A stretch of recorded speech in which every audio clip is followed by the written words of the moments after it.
Welcome to study channel. मेरा नाम है मोहम्मद कैसर। बिहार की नई शिक्षक भर्ती के लिए नोटिस ऑफिशियल बीपीएससी ने जारी कर दिया है। नवंबर में फॉर्म भरा जाएगा, दिसंबर में परीक्षा होगी। अब तक आपको ये जानकारी मिली गई होगी। 7वें चरण की ये दूसरी भर्ती है। पहले चरण की भर्ती लगभग कंप्लीट ही है, अब दूसरे चरण की भर्ती होने जा रही है। इसमें 6 to 8 के पद हैं, 9, 10th और 11, 12th के भी पद हैं। अब यहाँ पर 6 to 8 में काफ़ी छात्रों का ये सवाल है कि हमारा सीटेट में कितना नंबर है तो हम फॉर्म भर सकते हैं। अदर स्टेट की बात होगी, पुरुषों की बात होगी, महिला की बात होगी, बिहार के सभी रिजर्व कैंडिडेट की बात होगी। बिल्कुल ध्यान से वीडियो को देख लीजिए, इसके बाद आपको किसी और वीडियो को देखने की ज़रूरत नहीं पड़ेगी। ठीक है, तो आप परेशान मत होइए, इस वीडियो को देख लीजिए, अपने आप को क्लियर कर लीजिए और तैयारी में लग जाइए, क्योंकि एग्ज़ाम बहुत ही जल्द होने जा रहा है।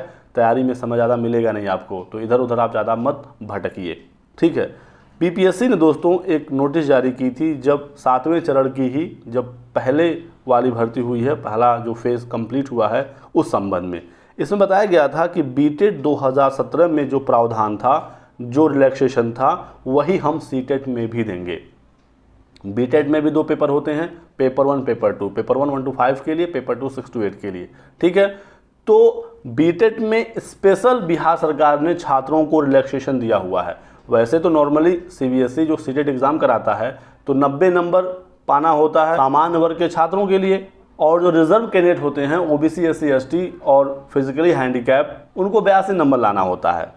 ठीक है, महिला जिस कैटेगरी की होगी उसको अपने कैटेगरी के अकॉर्डिंग मार्क्स लाना होगा, यानी कि सामान्य वर्ग की महिला है तो 90 नंबर, ओबीसी, एससी, एसटी है तो 82 नंबर। ठीक है, ये सीबीएसई का प्रावधान है। लेकिन बिहार में स्पेशल कुछ छूट मिलता है बीटेट के लिए, और सेम यही बीटेट वाला प्रावधान सीटेट में भी लागू किया गया है। उसी के संबंध में ये नोटिस जारी की गई थी। ठीक है, तो बीटेट में क्या छूट है वही हम लोग समझेंगे। ये सेम चीज़ सीटेट में भी लागू होगा। पेपर 1 के संबंध में ये नोटिस था जब पेपर 1 की ज़रूरत थी, जब प्राइमरी की भर्ती थी। इस बार 6 to 8 की भर्ती है तो इस बार पेपर 2 में यही छूट लागू होगा, क्योंकि यहाँ पर सिर्फ और सिर्फ बीटेट 2017 कहा गया था। तो इस चीज़ को आप समझ सकते हैं। ठीक है, तो कन्फ्यूज़ मत आप होइएगा। क्योंकि बिहार सरकार ने फैसला किया है कि वो अब बीटेट का परीक्षा नहीं कराएंगे। हर साल जब सीटेट हो ही रहा है तो उसी के आधार पर वो अपने यहाँ मौका दे रहे हैं। ठीक है, सबसे पहले दोस्तों आप यहाँ पर देखिए, सामान्य कोटि के जो अभ्यर्थी हैं इनको न्यूनतम 60% अंक लाना होगा। सेम जो सीबीएसई पासिंग मार्क्स लागू करता है वही यहाँ पर है सामान्य वर्ग के लिए। सामान्य वर्ग के लिए, सामान्य कोटि के छात्रों के लिए 60%, यानी कि 150 का 60% हुआ 90 नंबर। क्लियर है, लेकिन ये सिर्फ पुरुषों के लिए है। सामान्य कोटि का जो अभ्यर्थी की यहाँ पर बात हो रही है पुरुषों की है। तो पुरुष जो सामान्य वर्ग का है, अब वो चाहे बिहार का हो या अदर स्टेट का हो, अदर स्टेट के सभी छात्र सामान्य वर्ग में आते हैं, चाहे वो अपने स्टेट में ओबीसी हो, एससी हो, एसटी हो। ठीक है, तो अदर स्टेट के सभी छात्र, अभी सिर्फ पुरुष की बात हो रही है। ठीक है, अदर स्टेट के सभी पुरुष और बिहार के सामान्य वर्ग के पुरुष, इनको 60% नंबर लाना है, यानी कि 90 नंबर ये लाएंगे सीटेट पेपर 2 में, तो ये आने वाली भर्ती में 6 to 8 में एलिजिबल रहेंगे। क्लियर हो गया यहाँ तक बात। अब आगे बढ़ते हैं। पिछड़ा वर्ग और अत्यंत पिछड़ा वर्ग एवं सामान्य कोटि की महिला उम्मीदवारों को 55% अंक लाना होगा। ठीक है, किनके लिए?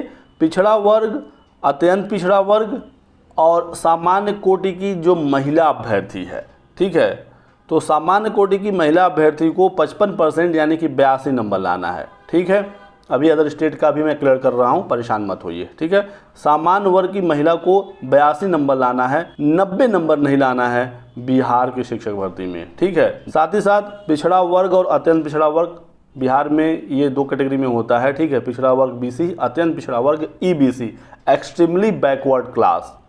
तो इनको भी कितना लाना है? 55% अंक ही लाना है। तो जो यहाँ पर पिछड़ा वर्ग है और अत्यंत पिछड़ा वर्ग है, यहाँ पर पुरुष और महिला के लिए अलग से प्रावधान नहीं है। ठीक है, तो पुरुष हो या महिला हो, बीसी और ईबीसी ये 55% अंक ही है, यानी कि इनको 150 में 82 नंबर लाना होगा। आगे बढ़ेंगे तो अनुसूचित जाति और अनुसूचित जनजाति, यानी कि एससी, एसटी और निःशक्त जो दिव्यांग अभ्यर्थी हैं, पीएच छात्र हैं, इनको सिर्फ 50% यानी 150 में 75 नंबर, इन छात्रों को सीबीएसई फेल मानेगा। लेकिन बिहार में आप एलिजिबल हैं, कोई समस्या नहीं आती है। अभी जो भर्ती हुई है सबको मौका मिला है, तो ये चीज़ यहाँ से क्लियर होती है। अब अनुसूचित जाति, अनुसूचित जनजाति के सभी उम्मीदवार यानी कि मेल हो या फीमेल हो 75 नंबर पर आप पास हो जाएंगे।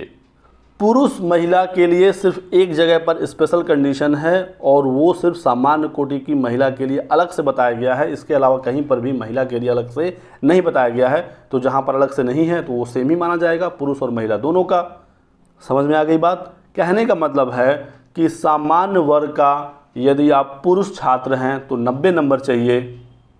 अब वो सामान्य वर्ग बिहार का है तो बिहार के पुरुषों को 90 नंबर, अदर स्टेट के सभी पुरुषों को 90 नंबर लाना होगा। मैं सभी पुरुष क्यों कह रहा हूँ?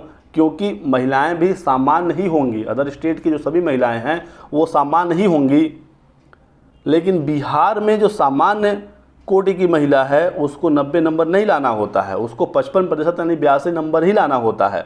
और जो अदर स्टेट की महिलाएं हैं वो उसी सीट पर फाइट करती हैं जिस सीट पर बिहार की सामान्य वर्ग की महिलाएं फाइट करती हैं, क्योंकि बिहार में 50% का आरक्षण है शिक्षक भर्ती में। ये बात मैंने पहले चरण में कई बार बताया था कि बिहार की जो सामान्य वर्ग की महिला है और अदर स्टेट की सभी महिला सेम सीट पर फाइट करेंगी, दोनों का जो पासिंग मार्क्स होगा वो सेम होगा। लेकिन काफ़ी लोग इस चीज़ को समझ नहीं रहे थे, लेकिन अब जब भर्ती पूरी हुई है उसमें साफ साफ ये देखा गया है कि अदर स्टेट की महिला का 82 या इसके ऊपर मार्क्स है तो उसका चयन हुआ है। कुछ लोग 82 और 83 में भी कंफ्यूज रहते हैं, आपको कंफ्यूज नहीं रहना है, 82 नंबर ही होता है, ठीक है। 82 या इसके ऊपर अब आपका जितना भी नंबर हो, क्योंकि जो महिला वाला आरक्षण है ये कैटेगरी से आरक्षण नहीं है, ये लिंग के आधार पर आरक्षण है। तो बिहार की महिला हो या अदर स्टेट की महिला हो, है तो वो महिला ही, ठीक है। अदर स्टेट की कोई भी महिला हो, है तो वो सामान्य वर्ग की ही, और बिहार की जो सामान्य वर्ग की सिर्फ महिला है, ये दोनों बिल्कुल सेम टू सेम बिहार में कंसिडर किया जाता है, ठीक है। तो एक बार आप सुन लीजिए सबका जो पासिंग नंबर है सीटेट पेपर 2 में, एक बार बिल्कुल शॉर्ट में। बिहार के सामान्य वर्ग के पुरुष और अदर स्टेट के सभी पुरुष 90 नंबर, बिहार की सामान्य वर्ग की महिला और अदर स्टेट की सभी महिला 82 नंबर। अब सिर्फ बिहार की बात होगी, बिहार का बीसी और ईबीसी कैटेगरी मेल हो या फीमेल हो 82 नंबर, और बिहार के जो रिजर्व कैंडिडेट हैं एससी एसटी और निःशक्त सिर्फ 50% यानी 75 नंबर। तो अब आपका कोई डाउट नहीं होगा, स्पेशली अदर स्टेट की महिलाओं को लेकर काफ़ी डाउट था। आपका 82 नंबर है तो आप एलिजिबल हैं और आप अनारक्षित महिला सीट पर फाइट करेंगी, ये भी आप ध्यान रखिएगा। आप अनारक्षित जो बिल्कुल ओपन सीटें हैं पुरुषों वाली, उस पर आप फाइट नहीं करेंगी।